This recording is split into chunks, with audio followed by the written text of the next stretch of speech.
So you have $100 to invest in crypto and you're wondering where are the best places to put it. In this video, I'm going to help you out. I've been investing in crypto for 6+ years at this point, and so I am no expert. This is not financial advice in the literal sense. I'm just going to say what I would do if I were first getting into crypto and I only had $100 to invest. So let's jump right in. So I thought about this for quite a bit, and I know it's only $100, but you deciding to invest $100 in something is going to make you a lot more invested. You're going to be a lot more aware of things going on. You're going to start learning a lot. So it's a really big deal. The first $100 you put into anything is the most important investment because it's saying, I'm someone who does this. And so that really starts a flywheel that gets you really invested and motivated, especially if you put it in places that can amplify your own experience. And so when you only have $100, I'm not going to try to invest this money in a way that will make me rich, because with the $100, it's just so unlikely that that's going to happen, especially if you're new to crypto. So there's 3 places where I would put my money to start my crypto investing journey, as corny as that word is. So the first thing that I would do is pick a blue chip. So what I would do is go over to coinmarketcap.com or CoinGecko and look at the top 10 to 20 coins. What I want you to do is get a decent understanding or do a bit of research. And the benefit you have now is there's ChatGPT.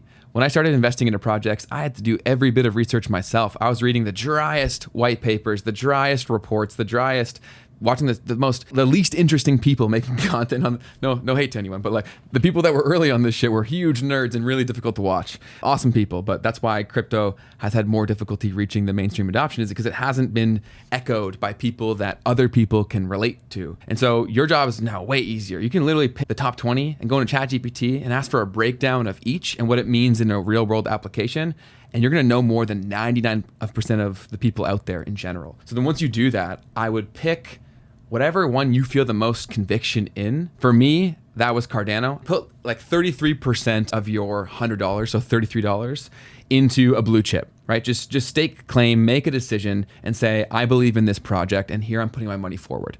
Is that going to be a lot? No, but at least now you're aligned, and you're going to start thinking about things a lot more, and you just learned a shitload about the most important projects in crypto, because the top 20 are carrying most of the weight. And so by you understanding each of them, you've now become a 1%er in terms of understanding of crypto. So that's number one. First 33%, put it into a blue chip that you've researched and that you have the most conviction in its ability to potentially grow, or it being a technology that could really transform the world and the financial system. For me, that was Cardano, but I want you to make your own decision because things change. I put most of the money that I did into Cardano years and years and years ago. And so while I think that was a good decision for me, you got to make the decision for you. None of this is financial advice. I'm just some dude on the internet spewing out nonsense. Decision number 2, where I would put the next 33% of your money, is to, and don't punch me for this, is to buy an NFT. And so before you get too butthurt over your current understanding of NFTs, if you want to understand really what the technology is, I would watch this video right here. It's a full deep dive on NFTs, why they blew up, why they will probably blow up again, and what the future will look like in a world where NFTs are everywhere. But why you want to buy an NFT is because I don't think there's anything else that you could do with such a small amount of money that grants you access to a community where you can meet people and learn from people, which is really why I think NFTs are worth investing in if you're brand new. And I wouldn't even be buying this expecting to make money. I would be buying this for gateway into a community. So most of the time when you own NFT within an NFT project, you get access to their Discord or some sort of private perks from having the NFT and proving that you own it. And so if you go do your research on some of the cheaper NFTs, you can look on the Ethereum blockchain on OpenSea.com, that's a marketplace, or OpenSea.io. And you can go look there. But the problem is because they were minted on Ethereum, Ethereum's so damn expensive, it's difficult to buy one. So what I recommend doing is go to look at the smaller NFT marketplaces. There's a few out there, but again, because I'm a Cardano dude, you can check out jpeg.store. That's Cardano's NFT marketplace. And there are some things on there that you can get involved in for under $33. So what I would do is go do research, go find out what the different NFT marketplaces are, and then go do research into each of the projects that you're interested in and see what their community is like. Find a community that has the lowest price to the highest potential value. So see the people that are in there, see how active they are, and see, are they worth listening to? A lot of people that are involved in NFT communities, they don't really have information to share. They're just shouting out nonsense a lot, and they've rallied enough people, or they're paying for bots to boost their content, all that crap. Why I did this in order is because if you go do the research on the top 20 projects, you're going to understand crypto, especially if you're watching this channel, more than a lot of people who have even made money from crypto. Many people are just in the right place at the right time, and you want to be able to sniff that out to see which project is worth aligning with. With NFTs coming back, there's going to be new collections that are going to be dropping, and so that's a great way to get in from the ground floor. If you see someone who is new to the space but is executing really well, or they've had success in other industries, it might be worth it to mint their NFT from the very beginning. And you can do that on jpeg.store, you can do that on OpenSea. Just do your research in the whole NFT ecosystem and try to find something that you can mint or get at a low price that will give you some sort of value to expedite your learning and your connection to people who know things. I really think that's super valuable. I've had some of the most benefits from crypto from connecting with other people. And this also impacts your real life when you're surrounding yourself with positive, smart people. And so if an NFT can get you access to that community, if it's a good one, it's well worth the investment from that perspective. You probably won't make money on this, but if you find a project with a really loyal community that is full of really smart and passionate people, you're going to benefit so much for a small investment. Which brings me to the third place where I would put the final third of this $100 portfolio. I would take a swing. I would go into the smaller cap projects. I'm talking like 20 million or less, and try to do your research to figure out where you want to put the remaining $33. There are so many projects that will pump like crazy that are very small right now. And so if you can get ahead of the narratives, that's where you can put a small amount of money in and make a ton of money on the end of it if you decide to sell. And so to do that, naturally, it has to grow along with your investment. So if you put in $33 into something that has a $2 million market cap, and then it goes up to 200 million, your money will 100 times go up, right? So that's only possible when you get in early on projects. When it becomes cool to own something, there's already people who have made life-changing money off of it, and they're now purely in the project from a house money perspective, meaning they've already withdrawn the money that they put in. Now they're purely playing a game with somebody else's money. And when looking into these, I recommend going over to CoinMarketCap or CoinGecko and filtering the projects by categories. There's three major narratives that I see being a big deal that are going to be buzzwords that are going to be thrown around a lot, and everyone's going to be saying like, this is going to go crazy. All of the coins that are in this category are going to go to the moon. And those three that I would guess would be RWA, or real world assets. So go look at projects that are trying to solve the real world asset problem of bringing real world things on chain. Another one would be AI. Obviously, AI is massive and everywhere, and crypto is very much AI money. For AI to do what it would be capable of, the infrastructure needs to be built and operated through crypto so that these AIs can interact without our involvement. So that's another huge narrative that will be pushed in a very big way.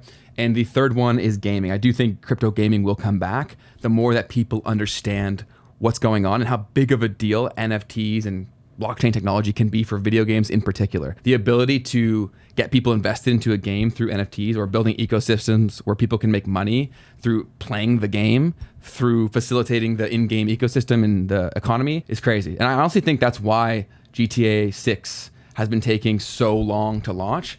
I really believe that they're involving crypto to make an in-game economy that will make people literally make full-time incomes through GTA, playing the game, doing things in GTA, having jobs in GTA. I genuinely think that's why it's taking so damn long, is the tech has to catch up to what they're trying to achieve. I could be wrong. Maybe it's not there at launch, but I do think that if they don't do it, some other game will come in and it'll be very mainstream, and there'll be a lot of people making real money from playing a video game, and not from streaming, just from actually playing the game and doing things in the game that brings value to the community members and the other players of that game. Those are the three narratives or categories that I think will be pushed the most. So go in, you can filter projects on CoinMarketCap and CoinGecko by those groupings and just scroll down and start learning. And again, you have the tool of ChatGPT that I didn't have when I was taking flyers and losing money on BS meme coins and all this stuff 4 or 5 years ago. So definitely take advantage of the tools that you have at your disposal. And also remember how lazy people are and how scared people are. If you do your research, you put in the time, and you feel confident that something is obvious to you, if you really feel it, take a flyer on it. None of this is financial advice. You'll probably lose that $33, but you can't make anything unless you do have the conviction to take a bet at times. And when you only have $100 to play with in the first place, you should assume that you're going to lose all of this money, because this is just a learning opportunity with your first 100.